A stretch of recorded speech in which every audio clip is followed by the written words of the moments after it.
अपने कमरे में सारा सामान बड़े ही सलीके से अरेंज कर रही थी अभीरा। हर चीज को वो इस तरह सजा रही थी जैसे सिर्फ सामान नहीं बल्कि अपनी बिखरी हुई जिंदगी को भी नए सिरे से संवारने की कोशिश कर रही हो। अलमारी में उसने एक एक करके कपड़े जमाए। हर ड्रेस को ऐसे टांगा जैसे उसके साथ जुड़ी यादों को भी वह संभाल कर रखना चाहती हो। ड्रेसिंग टेबल पर उसने फोटो फ्रेम रखे जिनमें कुछ पुरानी खुशियों की झलक थी तो कुछ अधूरे रिश्तों की कसक भी। अरमान के कमरे के एक कोने में उसने अपनी पुरानी यादों का छोटा सा बॉक्स रख दिया जिसमें उसके बीते हुए दिनों की हर छोटी बड़ी कहानी कैद थी। कमरा पूरी तरह से शांत था, लेकिन उस खामोशी के बीच उसके दिल में भावनाओं का तूफान चल रहा था। हर सांस के साथ उसे अतीत की कोई ना कोई बात याद आ जाती और वह खुद को संभालने की कोशिश करती। वह जानती थी कि यह शुरुआत आसान नहीं होगी, लेकिन फिर भी उसने ठान लिया था कि अब वह पीछे मुड़कर नहीं देखेगी। तभी अचानक दरवाजा खुलता है और दिशा अंदर आती है।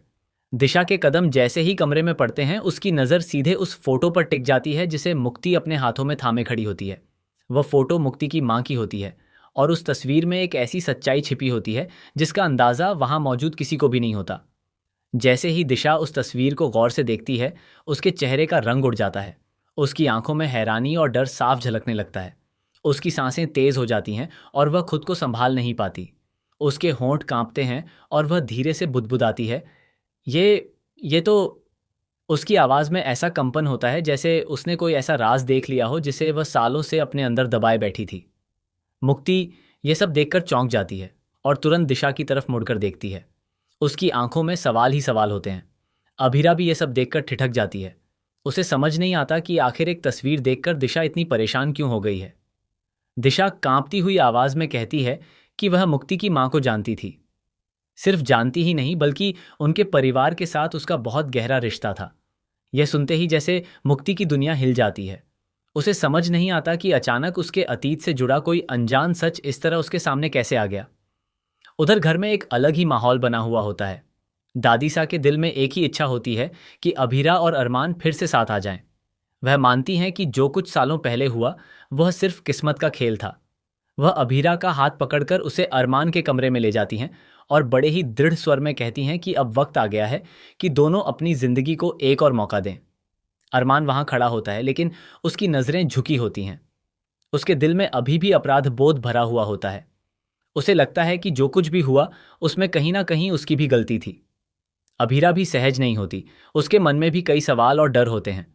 लेकिन परिवार के लिए और शायद अपने दिल के किसी कोने में छिपी उम्मीद के लिए वह एक कदम आगे बढ़ाने का फैसला करती है।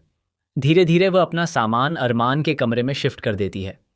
दोनों एक ही कमरे में होते हैं, लेकिन उनके बीच खामोशी की एक दीवार खड़ी होती है।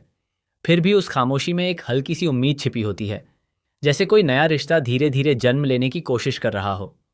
इसी बीच मुक्ति की जिंदगी में अतीत का एक ऐसा दरवाजा खुलता है जिसके पीछे कई छिपे हुए सच इंतजार कर रहे होते हैं। दिशा उसे बताती है कि उसके पापा कभी उसके पापा के ड्राइवर हुआ करते थे, लेकिन उनका रिश्ता सिर्फ मालिक और नौकर का नहीं था। एक समय ऐसा भी आया था जब मुक्ति के पापा ने अपनी जान जोखिम में डालकर दिशा के पापा की जान बचाई थी। उस एक घटना ने दोनों परिवारों को आपस में जोड़ दिया था। उनके बीच एक गहरा अपनापन बन गया था। मुक्ति की मां के बारे में दिशा बताती है कि वह बहुत ही नेक, बहादुर और मजबूत महिला थीं। हर मुश्किल में वह अपने परिवार के साथ एक चट्टान की तरह खड़ी रहती थीं। ये सब सुनकर मुक्ति की आंखों से आंसू बहने लगते हैं। उसे अपने माता पिता पर गर्व महसूस होता है। लेकिन तभी दिशा एक ऐसा सच बताती है जो सब कुछ बदल देता है। वह कहती है कि मुक्ति की मां की मौत एक हादसा नहीं थी, बल्कि एक सोची समझी साजिश थी। यह सुनते ही कमरे में सन्नाटा छा जाता है। हर कोई स्तब्ध रह जाता है।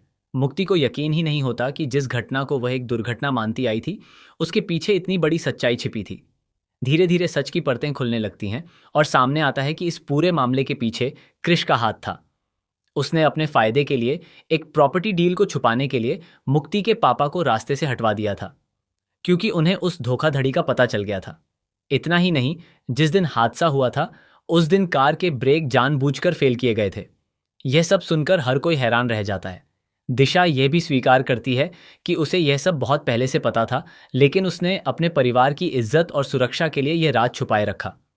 लेकिन अब वह और झूठ के साथ नहीं जी सकती थी। इसी दौरान अरमान को एक पुरानी फाइल मिलती है जिसमें ऐसे सबूत होते हैं जो कृष के गुनाहों को उजागर कर सकते हैं। उन दस्तावेजों में साफ लिखा होता है कि उसने कंपनी के पैसों का गलत इस्तेमाल किया था और इस सच के गवाह मुक्ति के पापा थे।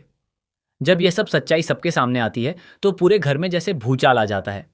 हर कोई टूट जाता है, खासकर अभीरा, जिसने कभी कृष पर भरोसा किया था। लेकिन कहानी यहीं खत्म नहीं होती। असली झटका तो तब लगता है जब मुक्ति अपनी माँ की पुरानी डायरी पढ़ती है। उसमें लिखा होता है कि मुक्ति असल में उसी परिवार की बेटी है जहां वह आज एक बाहरी इंसान की तरह रह रही है।